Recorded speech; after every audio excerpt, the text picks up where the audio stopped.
I think the rookie quarterback conversation is fascinating. There's Jaden Daniels, there's Bo Nix, and then there's Caleb Williams, which ironically going into this season, teams like the Jets and the Bears, though, were saying, oh, well, we were just a franchise quarterback away from being better. And to be honest, the Bears got better on paper, but Matt, that everything's going backwards. And I even texted you, what the hell is happening in Chicago? And you think it's way more deep-rooted than a talent issue with Caleb Williams and the supporting cast?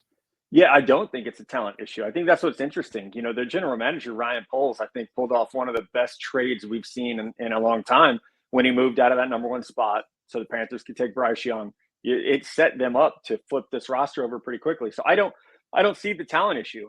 Whether you look at, you know, ESPN grades or Pro Football Focus, wherever you look, the Bears aren't bad on paper. It's just the scheme and the play calling offensively is offensive, you know, to just throw a pun in there. It is bad. So many times you see, you know, missed protection up front. Somebody slides when they're not supposed to, or a tight end's supposed to chip and doesn't, or a running back just completely misses a free running rusher. Now, that's not to excuse Caleb Williams. He's got to get the ball out faster sometimes. I think he's got to trust his guys more. That's hard to do when you're getting ear-holed every couple plays because the protection's bad up front. But it feels to me more schematic, where you don't have a lot of quick options in the passing game. Or, you know, you mentioned Jaden Daniels in Washington. Cliff Kingsbury has done a great job with a fourth-round rookie left tackle. They've done a great job of just letting Jaden Daniels be Jaden Daniels. They're creating plays to get him out of the pocket. They're dialing up deep shots, which is something he did to a clip last year. His QBR was over 99 on deep passes when he was his final year at LSU.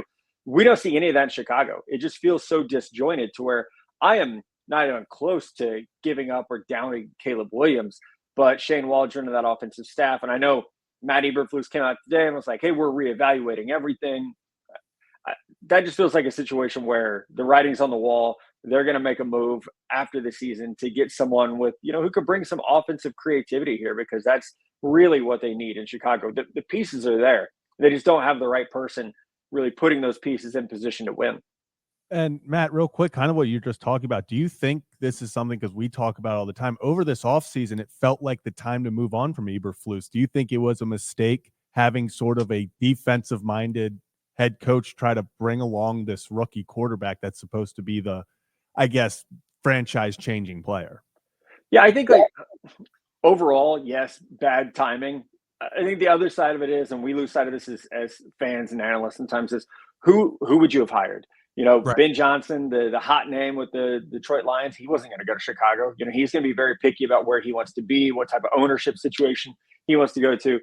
So I think it becomes one of those things. Like it's so easy for us to get pissed off at home and be like, oh, you got to bench the quarterback, you got to fire the coach, and we forget the other side of that is, okay, well, if you fire him, who replaces him? And I just think last year the hiring cycle was not one where, like, you were going to – I don't think you were getting Jim Harbaugh, right? I don't think that was where he wanted to go.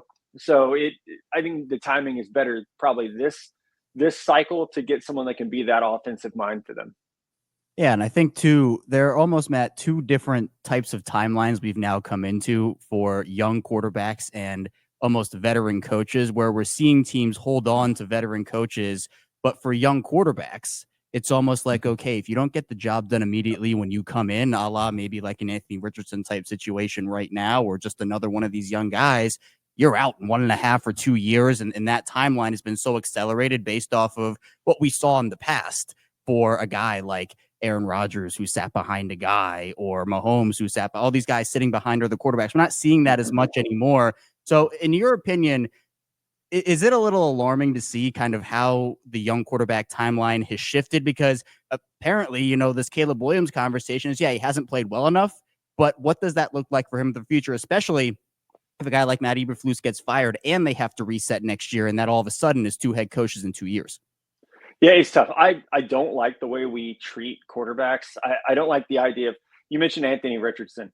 If I had been in his ear, I would have told him not to come out the year he did. And I know he was the number 4 pick in the draft, which sounds crazy. Like, he's got to go get that money, right?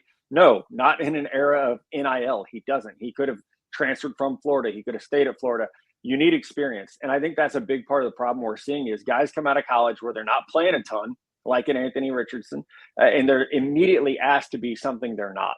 And that has led to, even like we were talking about with Chicago, it's led to a simplification of NFL offenses. And I think that's a problem that we're seeing right now. So it's really top down. The league has to figure out a better way to evaluate quarterbacks and then a better way to develop them. You would love a situation where you can have a Patrick Mahomes sit behind Alex Smith or Jordan Love sit behind Aaron Rodgers. But the reality is, like, those are few and far between. Everyone wants CJ Stroud. Everyone wants Jaden Daniels. Instead of now looking at guys like Baker Mayfield playing great football on like his fourth team because the Browns wanted Deshaun Watson. They were impatient. Or even Sam Darnold playing pretty good football for the Minnesota Vikings after bouncing around multiple times. People gave up on him. And I think you look at Bryce Young, gets benched. He's played pretty well the last 2 weeks, and so maybe that story's being rewritten a little bit. But I think overall, you have to preach a lot more patience with these young quarterbacks because of what they're not being asked to do in college and then what we're expecting them to.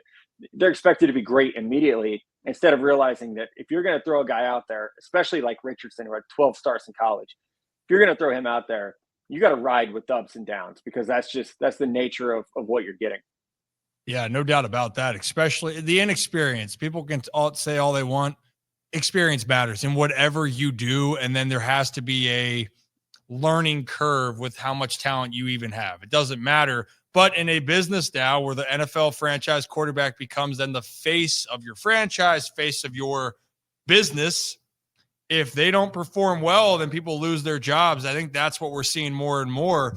And for the Bears, the pressure going into it too, Matt, was, all right, the Bears made a push last year with Justin Fields. They started to string together some wins. And maybe if Justin played all last year, do the Bears make the playoffs? If Justin plays all last year and you're sitting there going, well, damn, this team could be different. So everyone thought that this team was supposed to contend to not only be a playoff team, but some people thought that they could make a deep run into the postseason.